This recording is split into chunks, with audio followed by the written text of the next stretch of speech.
നമസ്കാരം, ഞാൻ doctor Arun B Nair.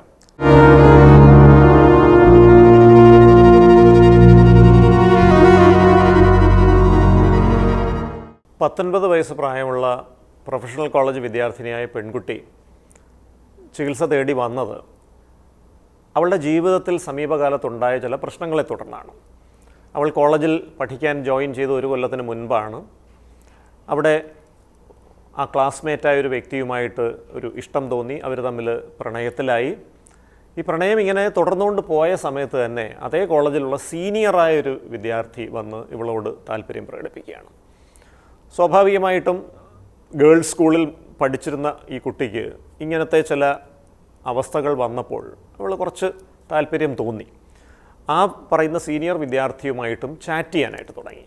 ഇതിനിടയിൽ സാമൂഹ്യ മാധ്യമങ്ങളിലൂടെ പലരെയും പരിചയപ്പെടുന്നൊരവസ്ഥ ഉണ്ടായി. ഇൻസ്റ്റാഗ്രാം അക്കൗണ്ടുണ്ട്, അതുവഴി പരിചയപ്പെട്ടൊരു വ്യക്തി, ഡൽഹിയിലെന്തോ പഠിക്കുന്ന ഒരു വ്യക്തി, അദ്ദേഹവുമായിട്ടും ചാറ്റ് ചെയ്യാൻ തുടങ്ങി.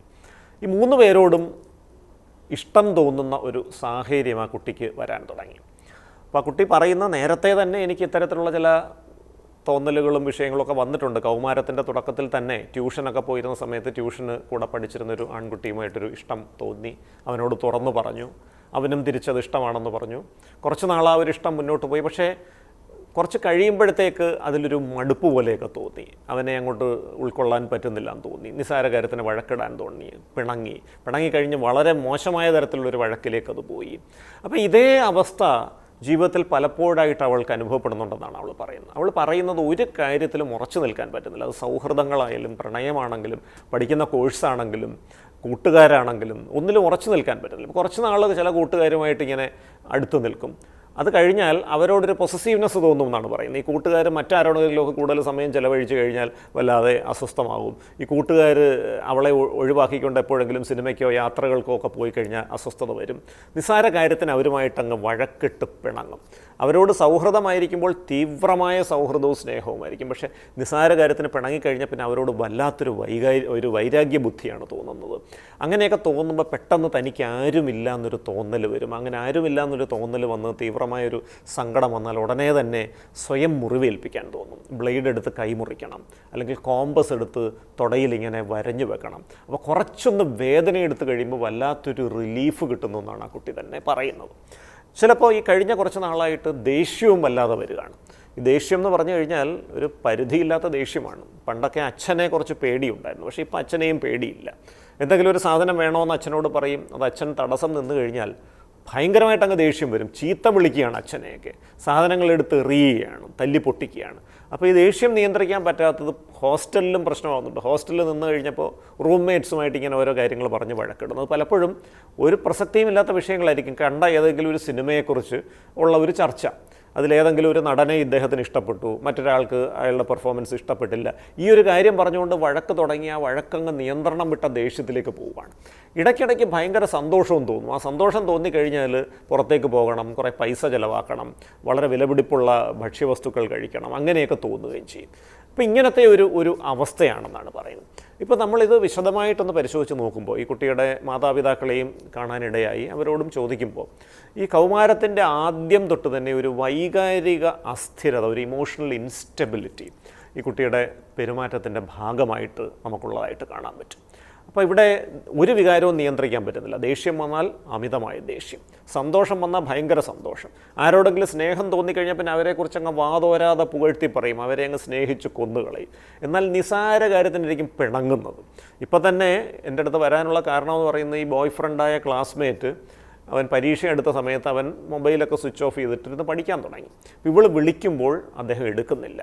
ഈ ഒരൊറ്റ കാരണം കൊണ്ട് തന്നെ അവനുമായിട്ട് വഴക്കിട്ട് അവനെ ഇത്രയും മോശപ്പെട്ടൊരു മനുഷ്യനില്ല എന്നൊക്കെ പറയുന്നൊരവസ്ഥ വന്നു.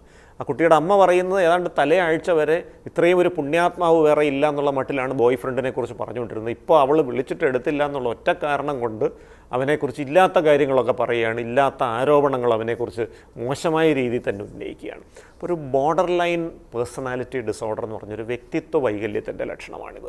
അപ്പോൾ ഈ ബോർഡർ ലൈൻ എന്ന് പറയാൻ കാര്യം തന്നെ ഇതൊരു അതിർവരമ്പിലിരിക്കുകയാണ് ഇവർ. ഒരു കയ്യാലപ്പുറത്തെ തേങ്ങ പോലെയാണ്. ഇവർ ആഗ്രഹിക്കുന്ന പോലെ കൃത്യമായി കാര്യങ്ങളൊക്കെ നടന്നാൽ അവരുടെ ജീവിതത്തിൽ പ്രയാസങ്ങളൊന്നും ഇല്ലാതെ പോകും. പക്ഷേ അവരുടെ പല ആഗ്രഹങ്ങളും സാധാരണഗതിയിൽ ഒരു മധ്യവർത്തി കുടുംബത്തിന് സാധിച്ചു കൊടുക്കാൻ ബുദ്ധിമുട്ടുള്ള കാര്യങ്ങളായിരിക്കും. ഇപ്പോൾ ചിലപ്പോൾ 16 വയസ്സുള്ളപ്പോൾ പറയുകയാണ് എനിക്ക് എൻ്റെ ബോയ് ഫ്രണ്ടിൻ്റെ കൂടെ രാത്രിയിൽ പോയി താമസിക്കണം, ഇതായിരിക്കാം ഡിമാൻഡ്. അതൊരു പക്ഷേ പ്രായപൂർത്തി ആയിട്ടില്ല, നീ അത് ചെയ്യാൻ പാടില്ല എന്നുള്ള രീതിയിലൊക്കെ അച്ഛനോ അമ്മയോ പറഞ്ഞു കഴിഞ്ഞാൽ പെട്ടെന്ന് അവരോട് പൊട്ടിത്തെറിക്കും, അവരോട് ദേഷ്യം വരും. നേരത്തെ പറഞ്ഞ പോലെ ആവർത്തിച്ചുള്ള പ്രണയബന്ധങ്ങൾ വരും. ഇവർ നല്ല ഇമ്പ്രസീവായി സംസാരിക്കുന്ന ആളുകളായിരിക്കും, നല്ല ആശയവിനിമയ ശേഷി ഉണ്ടാവും, മറ്റുള്ളവരുടെ വികാരങ്ങളൊക്കെ മനസ്സിലാക്കി പെരുമാറാൻ കഴിയുന്നവരാണെന്നൊരു പ്രതീതിയൊക്കെ ഇവർക്ക് ജനിപ്പിക്കാൻ സാധിക്കും. അതുകൊണ്ട് തന്നെ വളരെ പെട്ടെന്ന് സൗഹൃദങ്ങൾ സ്ഥാപിക്കും, പ്രണയങ്ങൾ സ്ഥാപിക്കും. ആ ബന്ധങ്ങളുള്ള സമയത്ത് വളരെ തീക്ഷ്ണമായിട്ടായിരിക്കും അത് മുന്നോട്ട് പോകുന്നത്. പക്ഷേ നിസ്സാര കാര്യത്തിന് പിണങ്ങും. അവർക്ക് വേണ്ടത്ര ശ്രദ്ധ കിട്ടുന്നില്ല എന്ന് തോന്നിക്കഴിഞ്ഞാൽ അവർ പിണങ്ങും, ദേഷ്യപ്പെടും, വല്ലാതെ മോശമായിട്ട് വഴക്കിടും. ദീർഘകാലമായി നീണ്ടു നിന്നിരുന്ന സൗഹൃദങ്ങളെ പോലും ഈ ഒരൊറ്റ കാരണം കൊണ്ട് വെട്ടി എറിഞ്ഞു കളയും. പിന്നീട് ഒരു ശൂന്യത അനുഭവപ്പെടുകയും ആ ശൂന്യത മറികടക്കാനായിട്ട് സ്വയം മുറിവേൽപ്പിക്കുന്ന രീതിയിൽ വരും. ചിലപ്പോൾ ആത്മഹത്യ ഭീഷണികൾ മുഴക്കും, ഞാൻ മരിച്ചു കളയുമെന്ന് പറയും. ഒരുപക്ഷെ മുറിക്കകത്ത് കയറി കഥ ഉടച്ചിട്ട് ഞാൻ 40 പാരസെറ്റമോൾ കഴിച്ചു എന്നൊക്കെ ഭീഷണിപ്പെടുത്തും. ചിലപ്പോൾ 2 പാരസെറ്റമോളെ കഴിച്ച് കാണൂ, പക്ഷേ 40 കഴിച്ചു എന്ന് പറഞ്ഞാൽ സ്വാഭാവികമായി വീട്ടുകാർക്ക് ആശുപത്രിയിൽ എത്തിക്കാനേ പറ്റും. ഇത് ദീർഘകാലമായിട്ട് നിൽക്കുന്നൊരു വിഷയമാണ്. ഇതിന് കൃത്യമായിട്ടുള്ള ചികിത്സ അത്യാവശ്യമാണ്. ഇവിടെ മരുന്നുകൾക്ക് പരിമിതമായ ഒരു പങ്കുണ്ട്. ഇവരുടെ വൈകാരിക അവസ്ഥ ക്രമീകരിക്കാൻ സഹായിക്കുന്ന മൂഡ് സ്റ്റെബിലൈസർ മരുന്നുകൾ ഇവർക്ക് ഗുണം ചെയ്യും. ദീർഘകാല അടിസ്ഥാനത്തിൽ ഡയലക്റ്റിക്കൽ ബിഹേവിയർ തെറാപ്പി എന്നൊരു മനഃശാസ്ത്ര ചികിത്സയുണ്ട്.